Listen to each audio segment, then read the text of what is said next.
Hello guys, आपका बहुत बहुत स्वागत है हमारे यूट्यूब चैनल पर। आज की वीडियो में हम लोग बात करने वाले हैं नुथ मॉरिस प्रैट एल्गोरिथम के बारे में।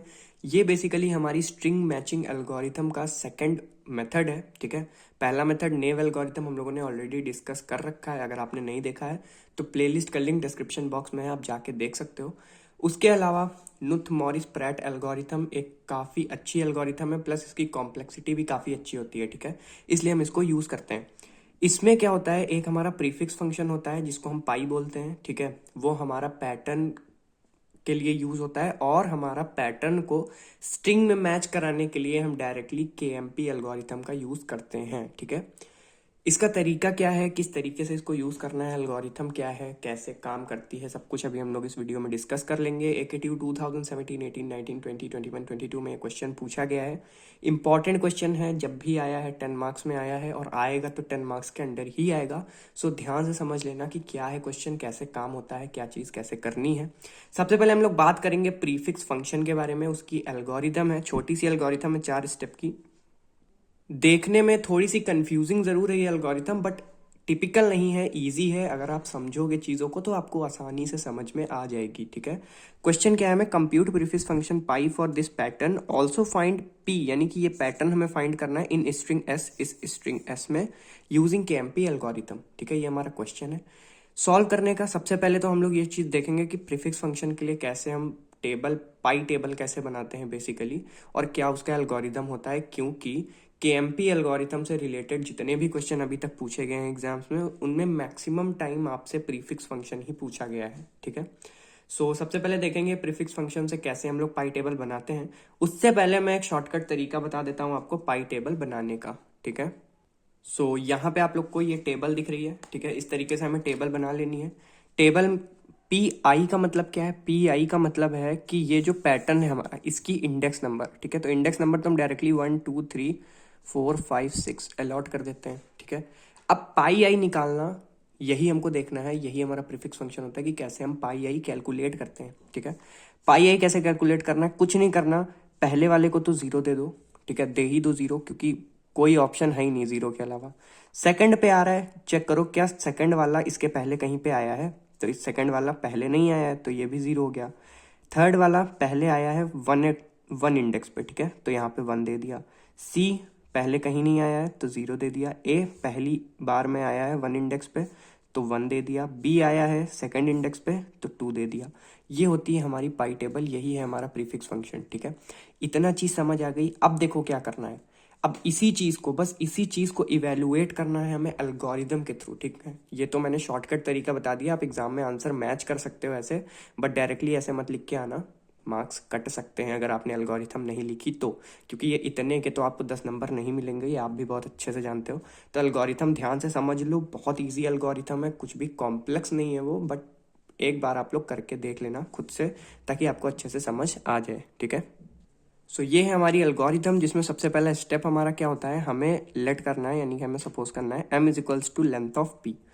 m is equals to length of p का क्या मतलब है, जो हमारा पैटर्न की लेंथ है 1 2 3 4 5 6। ठीक है, तो हम मान लेंगे कि m की वैल्यू हमारी 6 हो गई। ठीक है, लेंथ के बराबर हो गई। अब पाई ऑफ 1 जीरो असाइन कर दो। सबसे पहले आंख बंद करके क्या करना है, पाई ऑफ 1 जीरो असाइन कर दो।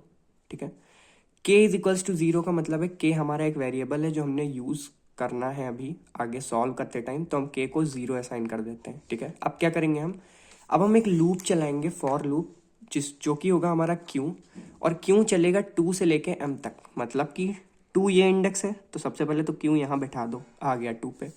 2 से चलेगा m तक, m 6 है, यानी कि यहाँ तक, इस पे इस पे इस पे इस पे और इस पे रन करेगा q। ठीक है, अब कंडीशन चेक करो, if k is greater than zero, k is greater than zero, याद रखना ये कंडीशन। अब k is greater than zero तो नहीं है, k is equals to zero है अभी हमारे पास।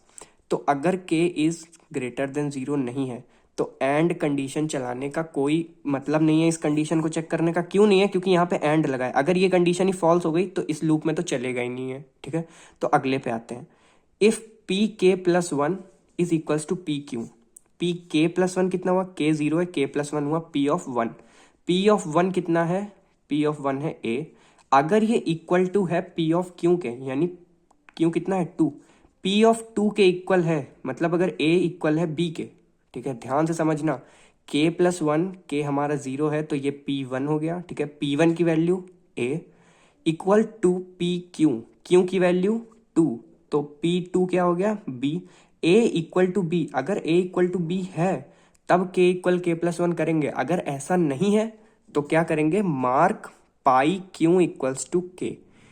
पाई ऑफ क्यू मतलब पाई ऑफ 2 यहाँ आ जाएगा, क्योंकि क्यू की सबसे पहली वैल्यू है 2, तो पाई ऑफ 2 के मार्क कर देंगे। के हमारा 0 है तो हमने मार्क कर दिया क्योंकि ये इक्वल नहीं है, ठीक है। इसी तरीके से हमें अगले के लिए चेक करना है। अब क्यू फॉर लूप में है तो क्यू एक बढ़ जाएगा, क्यू आ गया यहाँ पे, ठीक है। इतना समझ आया, यहाँ आ गया क्यू। अब फिर से चेक करेंगे, क्या चेक करेंगे, के अभी भी 0 है हमारा, ठीक है। पी ऑफ वन, ठीक है, पी ऑफ वन क्यों, क्योंकि देखो क्या चेक कर रहे हैं हमारा, के इक्वल्स टू 0 है तो खैर ये तो चेक नहीं होगा, ठीक है। के इक्वल्स टू 0, यहाँ एंड लगा है, फॉल्स हो जाएगी कंडीशन तो ये आ जाएगा बाहर। P of K plus one, P of K plus one यानी कि अगेन पी ऑफ वन यानी कि A equals to P of Q. इस बार पी ऑफ क्यू है हमारा 3, यानी कि पी ऑफ 3, पी ऑफ 3 है हमारा ए, तो ए इज इक्वल्स टू ए। अगर ये कंडीशन ट्रू है तो के इक्वल्स टू के प्लस वन करना है हमें, तो के इक्वल के प्लस वन किया तो के की वैल्यू क्या आ गई 1, ठीक है। और क्या करना है, पाई ऑफ क्यू में हमें के की वैल्यू को मार्क कर देना है। के की वैल्यू 1 है, पाई ऑफ क्यू यानी पाई ऑफ 3, पाई ऑफ 3 यानी कि ये पोजीशन, यहाँ पे के की वैल्यू रख दो जो नई वैल्यू आई है के की 1, ठीक है, यहाँ पे आ गया 1। अब क्या करना है, अब हमें वापस से चलना है और क्यू को एक बढ़ा देना है, क्यू यहाँ आ गया इस बार। अब हमारी के की वैल्यू 0 नहीं है, अब हमारी के की वैल्यू है 1, ठीक है, अपडेट हो चुकी है के की वैल्यू। अब फिर से लूप चलेगा, इफ के इज ग्रेटर देन 0, अब कंडीशन ट्रू है भाई ये, क्योंकि के 1 है और 1 इज ग्रेटर देन 0, ठीक है। तो अब इस कंडीशन पे आ गए हम, के is greater than 0 and P K plus one, P K plus one, अब के 1 है तो पी के प्लस वन हो गया पी ऑफ 2, पी ऑफ 2 यानी कि बी, ठीक है, पी ऑफ 2 यानी कि B.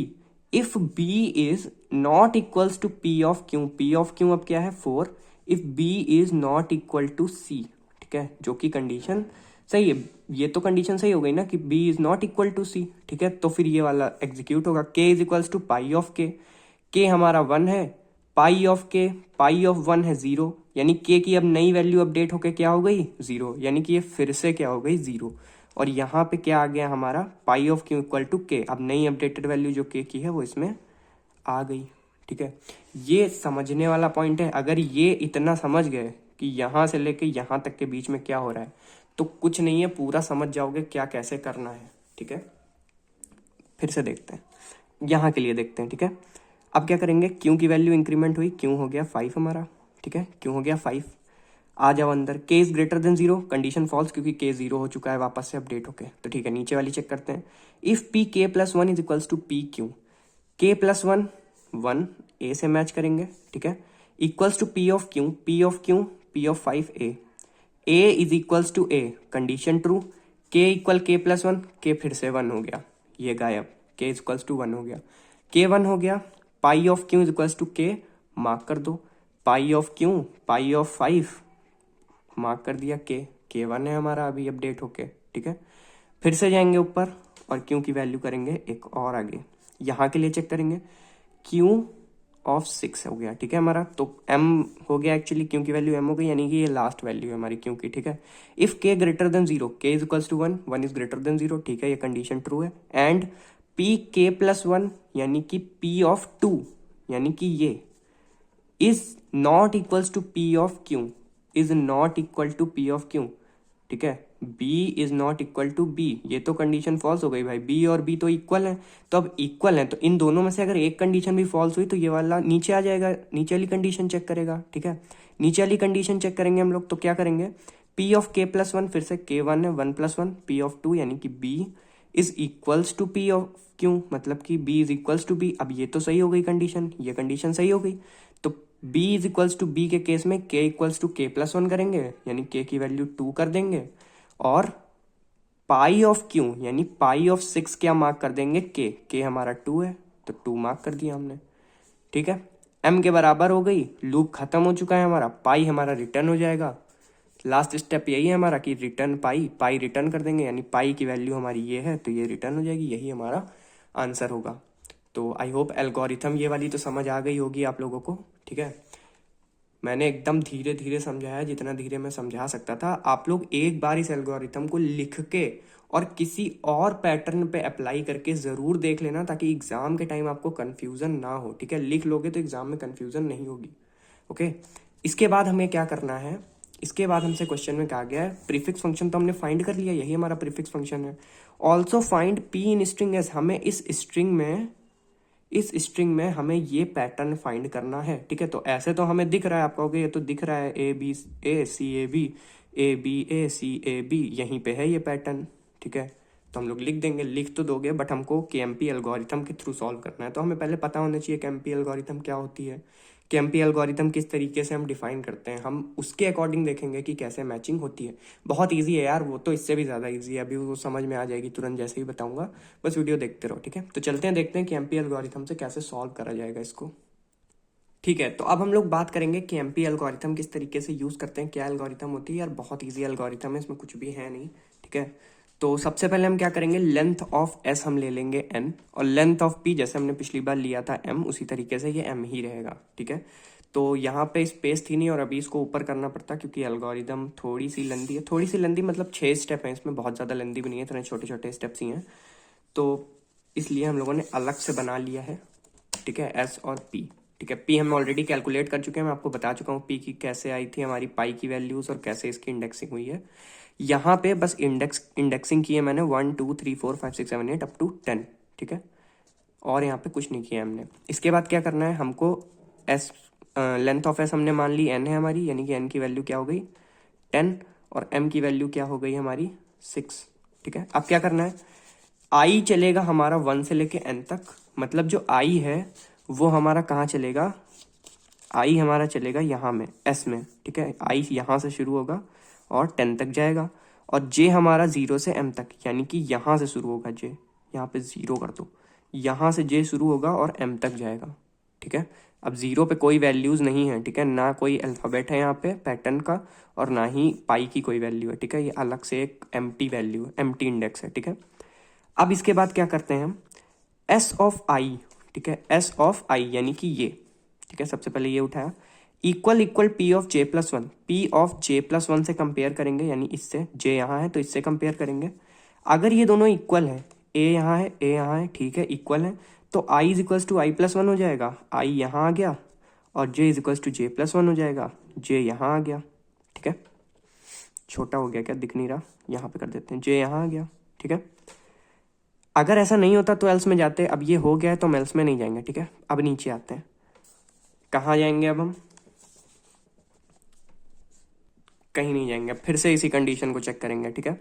Again S of I equal equal P of J plus one, S of I B है और P of J plus one B है, दोनों इक्वल हैं तो दोनों एक एक स्टेप और आगे बढ़ गए, ठीक है। ये यहाँ गया, ये यहाँ गया, फिर आई सी और जे प्लस वन ए, ठीक है। अब देखो एस ऑफ आई क्या है हमारा सी, और P of J plus one क्या है हमारा ए, जे यहाँ है, जे प्लस वन ए और सी तो इक्वल नहीं है। अब भाई देखो ये समझने वाला पॉइंट है, जब ये दोनों इक्वल नहीं होंगे तब एल्स कंडीशन में जाएंगे। अब ये दोनों इक्वल नहीं है तो एल्स क्या होगा, J is equals to pi of J, J की वैल्यू क्या हो जाएगी अब पाई of J, J pi of जे का मतलब जे यहाँ पे है, पाई ऑफ जे 0 है, ठीक है, पाई ऑफ जे 0 है, तो जे पहुंच जाएगा हमारा फिर से 0 पे, जे आ गया वापस से 0 पे। अब देखो कंडीशन यहाँ पे लिखी है, if J equal equal to 0 I is equals to I plus one कर दो। अगर जे हमारा 0 हो जाए तो आई को एक इंक्रीमेंट कर दो, ठीक है, ठीक है, इतना समझ आ गया। इसके बाद क्या लिखा है, एल्स गो टू स्टेप 3, खैर ये हो गया है तो अब हमको स्टेप 3 पे जाने की अभी तो ज़रूरत नहीं है। अब क्या करेंगे, फिर से यहाँ से शुरू करेंगे, ठीक, एल्स गो टू नहीं, एक्चुअली यहाँ पे भी लिख ही देते हैं, गो टू 3, ठीक है, गो टू 3, थर्ड स्टेप पे आते हैं वापस, थर्ड स्टेप पे S of I equal equal P of J plus one, S of I equal equal P of J plus one नहीं है तो क्या करेंगे, हम जे को 0 बनाएंगे। अब जे ऑलरेडी 0 है तो आई फिर से एक बढ़ जाएगा, ठीक। फिर कंपेयर करो आई और जे प्लस वन, ए और ए मिल गए ना, ए और ए जैसे ही मिल गए जे एक इंक्रीमेंट हुआ, आई एक इंक्रीमेंट हुआ, फिर B is equals to J plus one, B और बी दोनों मिल गए, आई इंक्रीमेंट हुआ, जे इंक्रीमेंट हुआ, ठीक है।